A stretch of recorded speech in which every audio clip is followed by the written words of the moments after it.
अस्सलाम वालेकुम। आज जो ना हम अपने टिप्स नंबर 4 को जो ना वो शुरू कर बताने जा रहे हैं कि how to increase computer speed. Tip number 4, हमारे जो ना यूट्यूब चैनल को सब्सक्राइब करें, इस वीडियो को लाइक करें, शेयर करें, फेसबुक के हमारे पेज को भी फॉलो करें, लाइक करें और ट्विटर के भी।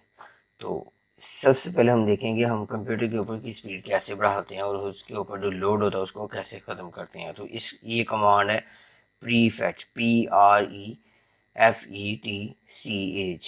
तो ये क्या करें, सबसे पहले आपने कंप्यूटर में से विंडो का बटन प्रेस करना है और आर का बटन प्रेस करना है और आपके सामने एक विंडो की जो ना वो रन की विंडो ओपन हो जाएगी। उसके ऊपर अंदर आपने प्रीफेच लिखना है, जैसे ये स्पेलिंग ऑलरेडी जो लिखना है PREFETCH। ये जैसे ही आप आता है ओके का बटन आपने प्रेस करना है। जैसे ही ओके का बटन आप प्रेस करेंगे आपके सामने एक जो है ना एक्सप्लोरर ओपन हो जाएगा। इसके अंदर आपने सब जितनी भी साइड्स ये आइकन्स होंगे, ये प्लीज फैच वाला अकाउंट देखना, कंट्रोल ए करना और शिफ्ट क्लिक करके डिलीट के बटन को क्लिक कर देना और यहाँ पर यस कर देना और आपके कंप्यूटर में जितने भी ये एक्स्ट्रा फाइल्स थी ये लोड खत्म हो जाएगा और क्लोज कर देना। और इंशाल्लाह इससे आपके कंप्यूटर की स्पीड जो ना बढ़ने स्पीड बढ़ेगी, इंशाल्लाह इंक्रीज होगी।